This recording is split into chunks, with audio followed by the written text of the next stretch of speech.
Hey, what's up, everybody? This is Adnan, or AD in the Clutch, and we got some breaking news. Because according to Shams, Wizards and Bradley Beal will work together to find a trade for the three-time All-Star if the team elects to reset, which is amazing news. I mean, finally. I mean, we've been saying it for years. Free Bradley Beal, free Bradley Beal. I mean, the man's like a amazing All-Star talent. I mean, like he's like a superstar, averaging nearly 30 points a game. Specifically this past season, he's averaged 23.2 points per game, 4 rebounds per game, 5.5 assists per game, shooting 50% from the field and nearly 37% from three-point range, and an 84% free throw shooter. Those are some really good splits right there from him. And right now, so the teams that are suited to be interested in him are Miami Heat and the Milwaukee Bucks. And so the situation going on with him is, like, Bradley Beal, like, he's in a unique spot because he does have a no trade clause, so he could determine where he wants to go. So if he says he wants to go to Milwaukee and not to Miami, even if Miami has a better offer, he can say nope and go to Milwaukee, and vice versa. So it all really depends on, like, it's his choice. The Wizards gave him so much power and money to be able to do what he likes to do, and rightfully so. He's helped him and John Wall over the years, have made the Wizards a relevant and a respectable franchise for the time being. But now, like, with the supporting cast that Bradley Beal had to work with, hasn't lived up to par, especially with the rising and competitive East going on. And that's another thing, talking about his contract situation. Another thing that will make a lot of teams very hesitant is that he's owed a lot of money, for the next few seasons. Okay, because next season he's going to be owed 46.7 mil, 50 million in 2024 and 2025, 53.7 million in 2025 and 2026, and he has a player option in 2026 and 2027 with a $57 million contract. So a lot of teams would be very hesitant to, like, want to take on that money given his health history. He did play 50 games last season, which is not too good, and it's a cause of concern. So that is something, if I was the GM for the Heat or the Bucks, I would, be hesitant to work with. But in Milwaukee's situation, they want to keep Giannis happy. Giannis wants to win another championship, so they got to go for a big splash, in my opinion. And same with the Heat. They just came off a finals loss. One of their biggest weaknesses was scoring. Yes, people can say, like, Tyler Hero wasn't there all postseason long, but, like, some could argue at the same time, had Tyler Hero been playing, because he's so dependent on the ball, they wouldn't have made the finals. So it's a lackluster situation for the Heat. So in my opinion, like, I came up with a couple trades that I think could work for both sides, for both the Heat and the Bucks and the Wizards, that they'll be happy and content with, especially during a rebuild situation.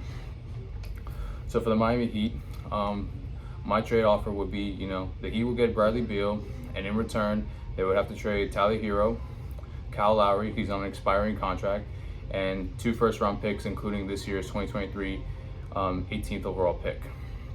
The reason why I would do that is because, obviously, to match the salaries, and also, Kyle Lowry, he's a veteran leader. He can help lead a young, rebuilding team. Be a veteran presence. He is an NBA champion with the Toronto Raptors back in 2019, so he can provide the guys, with some experience, and then, to mentor the young guys or the future picks, to guide the steps on what's it like in the NBA, and be just overall a good locker room presence. So I think it'll work for both sides. And then Tyler Hero, he can be that scoring leader for the time being. He's really young, and that's when his contract doesn't kick in until this coming season. So I think it'll work out for both sides, in the aspect that the Wizards will have a young scorer who's a leader, and a veteran leader who will be able to guide and mentor everybody else on the team, including the rookies.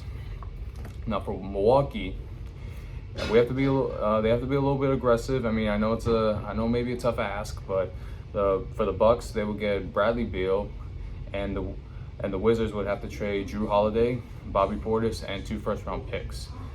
Chris Middleton, I probably would have included him, but he's on a player option, so if they can go either way. But Chris Middleton probably have to be a sign and trade, and I wouldn't be too excited if I'm the Wizards with Chris Middleton, because he can still play. He's still eligible for another max contract, whereas Kyle Lowry, this is most likely his last contract of given his performance with the Heat for the past couple seasons, in my opinion. So if I'm the Wizards, I'd be a little more hesitant with Chris Middleton. That's why I included Drew Holiday. Drew Holiday can also be a great veteran leader for the young guys and the rookies.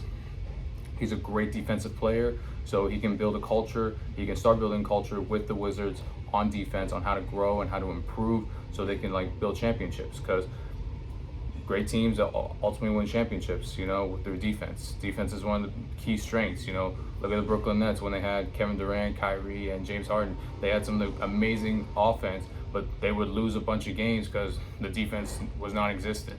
So for the Wizards, if they're serious about this rebuilding process, they need some defensive guys and veteran leaders, and so that's why I included Drew Holiday in this trade. Now, for some strengths with Bradley Beal is that he's a great slasher. He can cut through the rim, and so he's able to drive through the defense. Be able to score, get and ones, and be able to help out and consist with the team whenever they need a scorer when they're down in crunch time.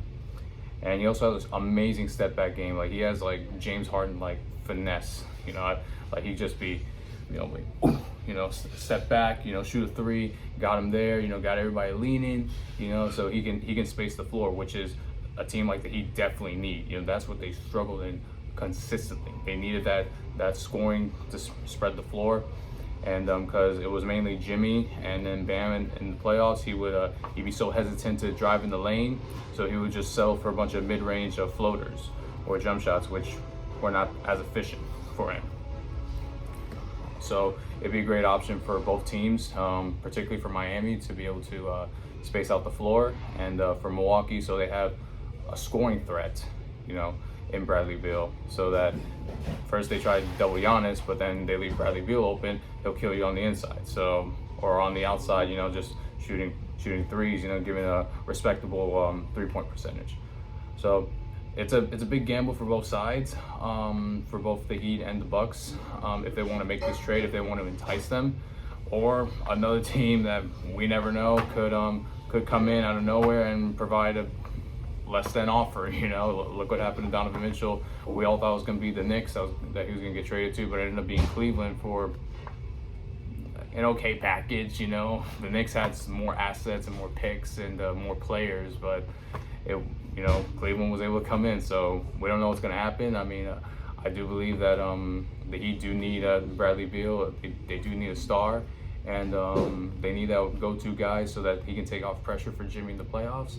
And I think Bradley Beal will be a great scoring leader, but a number two for the team, meaning when they need a go-to bucket, Bradley Beal's the main guy. But as an overall leader within the culture, I do believe Bradley Beal could be that great second guy because he's been used to it with John Wall. So that's what I'm thinking would be a great fit for him overall. And plus, I feel like with him being with the Wizards, not having the best of the best results these past few years, I do believe a change of scenery will be great for him, and it'll give him a little more motivation, especially come playoff time in the finals, to come in during crunch time, and then I believe that can get Miami over the hump. And same with Milwaukee. Milwaukee, they're hungry. They still got a prime Giannis, and he's ready to go. So all they need to do is just get one more guy to rejuvenate that team, and I believe Milwaukee could be back. So back to the finals next season. So it's all up to the GMs. Let's see what they got, and that's my analysis. So thank you so much, guys. Have a great day. God bless, and let's go Heat.